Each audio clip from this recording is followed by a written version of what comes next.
oras gihatod kaninyo sa EXL Magkabuhay. Buhay at makulay ang buhay sa EXL Magkabuhay. The original Koi Herbal Capsule. Ako si Imelda Linawan, taga Balagtas, Panganiban Street, Cebu City. Ang akong edad 54 na. Dali kong maluya niya, kapuyon ko. Karon na kayo nakapoy, ma'am. Abtik naman ko niya, dugay ko maluya niya, murag tas-tas yung kong resistensya. Dahil salamat sa The Original Koi Herbal Capsule. The original Koi Herbal Capsule. Balik na butas. Paulit-ulit ang tagas. Itigil na, sobra na. Itigil na ang diskarteng tapal-tapal. Ilastusin mo yan, tagal, tibay, tag-init o tag-ulan.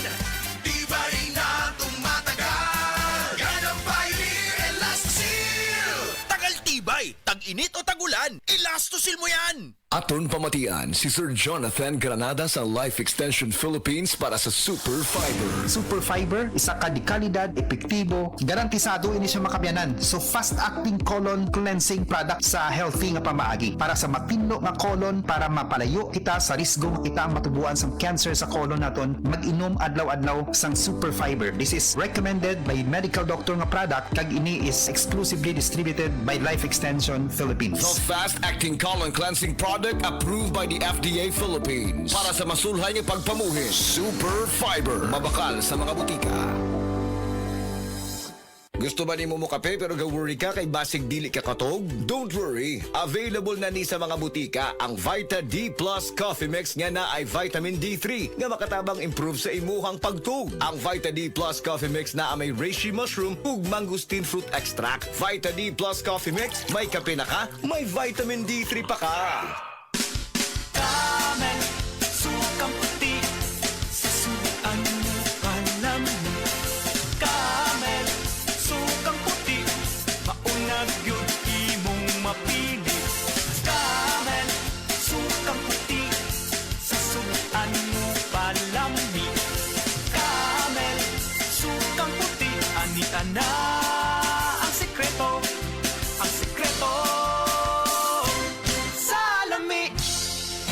Day andat, nga nang masulubon man kanang naong nimo? Naluoy manggug ko ni Lola Papa Rans. Mitukar na po dang yung hubak ko gayoma. Mitaas pag yan ang yung blood sugar. Lakaw dayon na do sa butika. Pagpalit dayon og Biotrof Herbal Capsules. Sigurado kung dako kinigi katabang para mahupay ang gipamatay nga balatian sa imong lulo. Tungod kay ang Biotrof, bantugan na kaayong makaalim sa mga nagkalain-laing suliran sa panglawas. Sud na sa dugayng panahon.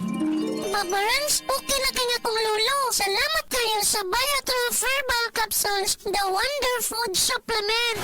Biotrof Herbal Capsules. Mapalit sa mga butika nga naa sa inyong dapit. Biotrof Herbal Capsule. Napamatud-an ng kasaligan sud sa 25 na katuig. Biotrof Herbal Capsule. Aprobado og epektibo sa pagtabang o pagsanta sa mga nagkadaiyang balatian sama sa diabetes, high blood pressure, kidney problems, arthritis ug uban pa. Biotrof Herbal Capsule. Mapalit sa Majesty Pharmacy, Diding's Pharmacy, GV Butika, Altoras Pharmacy Bohol, Kalos Marketing Ormoc City, Roseville Drug Batulete, Lourdes Pharmacy Osamis City ug sa mga nag-unang butika. Biotrof Herbal Capsule.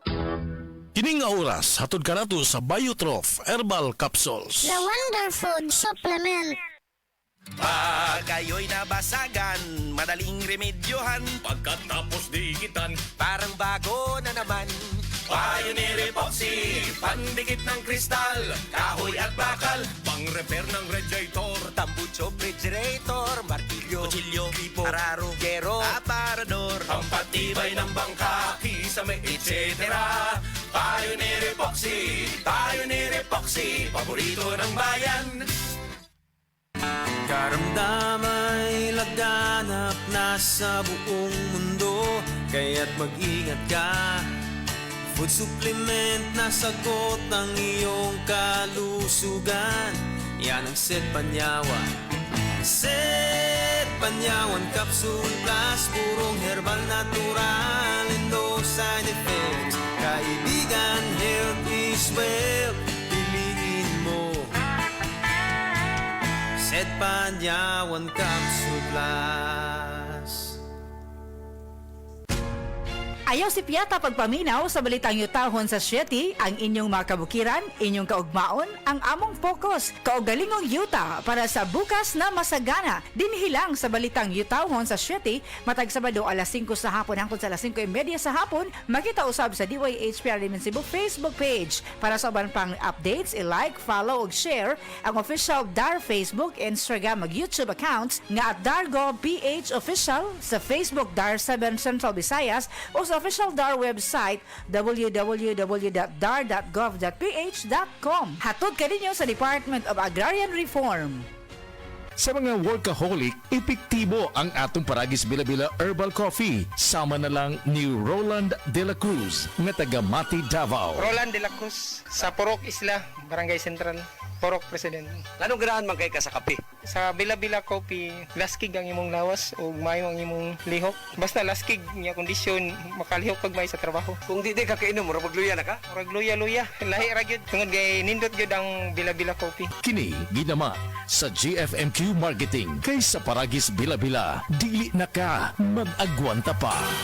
Ako si Radyoman Benji Tanghian, kining balita hatod kanato sa Paragis Bila-Bila Herbal Capsule na ilhan isip herbal nga kapsula nga makatabang og daghang benepisyo sa kalawasan. Mao kini ang all-in-one nga herbal. Makahatag og kaayuhan sa ato ang mga selula sa lawas, makatarong sa nindot nga flow og limpyuhan ang imuhang dugo nga modagkayday sa ato ang kasing-kasing. Ug karon sa atong balita, nanawagan og tabang ang Department of Education kon DepEd Central Visayas ngadto sa mga pribado nga sektor aron tabangan sila sa pagpaayo sa mga nangaguba nga mga classrooms gumikan sa magnitude 6.9 nga linog niadtong September 30. Sumala ni DepEd 7 Regional Director sa Luciano Jimenez nga dili igo ang pundo sa nasudnon nga gobyerno aron ipaayo sa tanan nga mga classrooms nga nangaguba nga moabot sa kapin 7,500 ka mga classrooms sa tibuok probinsya sa Sugbo ang naapektuhan sa mao nga linog. Diin 1,187 ang hingpit nga nangaguba, 803 usab ang nakasinati og grabing kadaot, samtang 5,587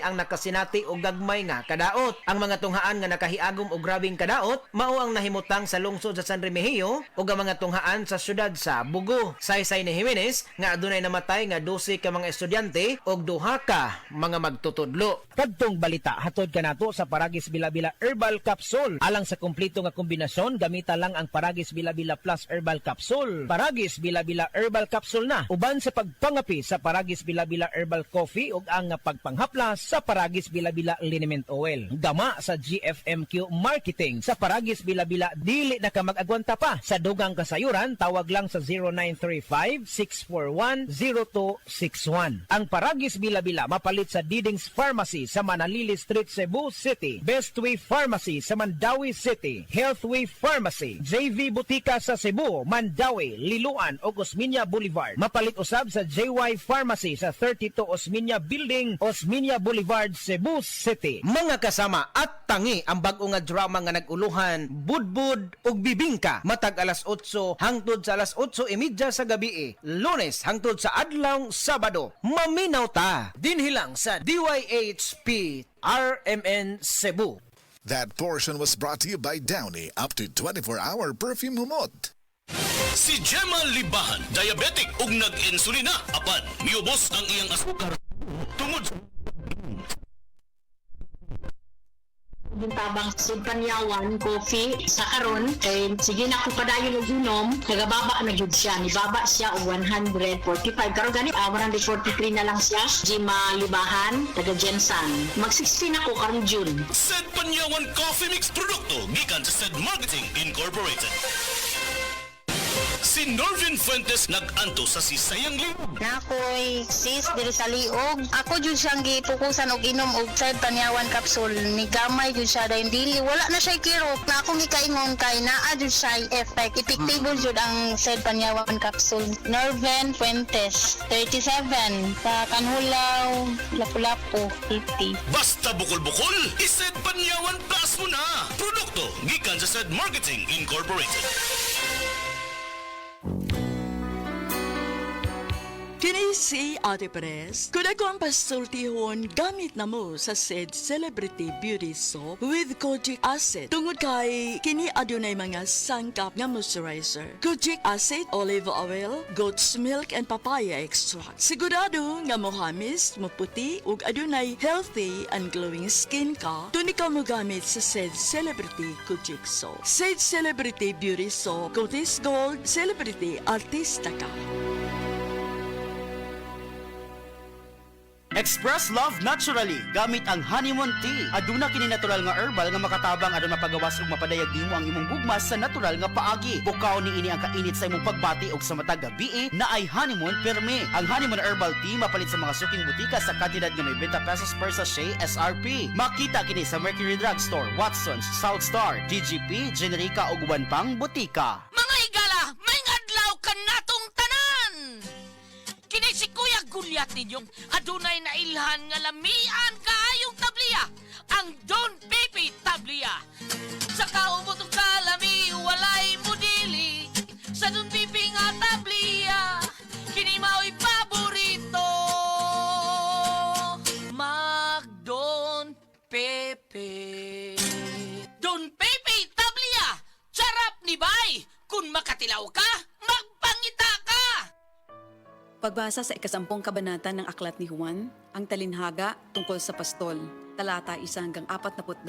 Pakatandaan ninyo, ang pumapasok sa kulungan ng mga tupa nang hindi sa pinto nagdaraan kundi umaakyat sa di dapat pagdaanan ay magnanakaw at tulisan. Ang tunay na pastol ay sa pintuan nagdaraan. Pinapapasok siya ng gwardya at pinapakinggan ng mga tupa ang kanyang tinig. Tinatawag niya ang kanyang mga tupa sa kanilang pangalan at inilalabas sa kulungan. Kapag nailabas na, siya ay nangunguna sa kanila at sumusunod naman ang mga ito sapagkat kilala nila ang kanyang tinig. Hindi siya sumusunod sa iba kundi patakbong lumalayo sapagkat hindi nila kilala ang tinig ng iba. Sinabi ni Jesus, ang talinhagang ito, ngunit hindi nila nauunawaan ang ibig niyang sabihin. Kaya't muling sinabi ni Jesus, pakatandaan niyo, ako nga ang pintuang dinaraanan ng mga tupa. Ang mga nauna sa akin ay mga magnanakaw at mga tulisan, ngunit hindi sila pinapakinggan ng mga tupa. Ako ang pintuan. Ang sino mang pumapasok sa pamamagitan ko ay maliligtas. Papasok siya at lalabas at makakatagpo ng pastulan. Dumarating ang magnanakaw para lamang magnakaw, pumatay at manira. Naparito ako upang ang mga tupa ay magkaroon ng buhay, ng isang buhay na masagana at ganap. Ako ang mabuting pastol. Iniaalay ng mabuting pastol ang kanyang buhay para sa mga tupa. Ang bayaran ay tumatakas kapag may dumarating na asong gubat. Iniiwan niya ang mga tupa palibasa hindi siya pastol at hindi kanya ang mga ito. Kaya't sinusunggaban ng asong gubat ang mga ito at binubulabog. Tumatakas siya palibasa ay bayaran lamang at walang malasakit sa mga tupa. Ako nga ang mabuting pastol. Kung paanong kilala ko ng Ama at siya kilala ko, gayon din naman kilala ko ang aking mga tupa at ako'y kilala nila. At iniaalay ko ang aking buhay para sa aking mga tupa. Mayroon akong iba pang mga tupa na wala pa sa kulungang ito. Kinakailangan sila'y ipasok ko rin at papakinggan naman nila ang aking tinig. Sa gayon magiging isa na lamang ang kawan at isa ang pastol. Dahil dito'y minamahal ako ng Ama sapagkat iniaalay ko ang aking buhay upang ito'y kunin kong muli. Walang makakakuha ng aking buhay kusa ko itong ibinibigay. Mayroon akong kapangyarihang ibigay ito at kuning muli. Ito ang utos na tinanggap ko sa aking Ama. Dahil sa mga pananalitang ito, hindi na naman nagkaisa ng palagay ang mga Hudyo. Marami sa kanila nagsabi, talagang sinasapian na ito ng demonyo at nababaliw. Bakit ba kayo nakikinig sa kanya? Sinabi naman ng iba, hindi nakakapagsalita ng gano'n ng isang sinasapian ng demonyo. Nakakapagpagaling ba ng bulag ang demonyo? Taglamig na noon at kasalukuyang ipinagdiriwang sa Jerusalem ang pista ng pagtatalaga ng templo. At habang naglalakad si Jesus sa templo, sa portiko ni Solomon, pinaligiran siya ng mga Hudyo at sinabi sa kanya, hanggang kailan mo ba kami lalagay sa alanganin? Kung ikaw nga ang Kristo, sabihin mo na ng tuwiran. At sumagot si Jesus, sinabi ko na sa inyo, ngunit ayaw ninyong maniwala. Ang mga ginagawa ko sa pangalan ng aking Ama ay nagpapatotoo tungkol sa akin. Ngunit ayaw ninyong maniwala sapagkat hindi kayo kabilang sa aking mga tupa. Nakikinig sa akin ng aking mga tupa. Nakikilala ko sila. Sumusunod sila sa akin. Binibigyan ko sila ng buhay na walang hanggan. Kailan may hindi sila mapapahamak at hindi sila maaagaw sa akin ninuman. Ang aking Ama na siyang nagbigay sa kanila, sa akin, ay lalong dakila sa lahat at hindi sila maaagaw ninuman sa aking Ama. Ako at ang Ama ay iisa. Ang mga pinuno ng mga Hudyo muling dumampot ng bato upang batuhin siya. Kaya't sinabi sa kanila ni Jesus, marami akong mabubuting gawang ipinakita sa inyo mula sa Ama. Alin ba sa mga ito ang dahilan at ako'y inyong gustong batuhin? Sumagot ang mga pinuno ng mga Hudyo, hindi dahil sa mabubuting gawa kaya ka namin babatuhin, kundi dahil sa paglapastangan mo sa Diyos, sapagkat nagpapanggap kang Diyos, bagamat tao ka lamang. Tumugon si Jesus, di ba nasusulat sa inyong kautusan? Sinabi ko, mga Diyos kayo. Mga Diyos ang tawag ng kautusan sa mga pinagkatiwalaan ng salita ng Diyos, at hindi maaaring ipawalang bisa ang sinasabi ng kasulatan. Ako'y pinili at isinugo ng Ama. Paano ninyo ngayon masasabing nilalapastangan ko ang Diyos? Dahil sa sinasabi kong ako ang anak ng Diyos? Kung hindi ko ginagawa ang mga pinapagawa ng aking Ama, huwag niyo akong paniwalaan. Ngunit kung ang ginagawa ko ay ang mga ito, paniwalaan ninyo ang aking mga gawa kung ayaw ninyong maniwala sa akin. Sa gayon matitiyak ninyong nasa akin ng Ama at ako'y nasa Kanya. Kaya tinangka naman nilang dakpin si Jesus, ngunit siya'y nakaalis. Muling pumunta si Jesus sa ibayo ng Jordan sa pook na dating pinagbautismohan ni Juan. Habang naroroon siya'y maraming lumalapit sa kanya. Sinasabi nila, si Juan ay walang ginawang himala, ngunit totoo ang lahat ng sinabi niya tungkol sa taong ito.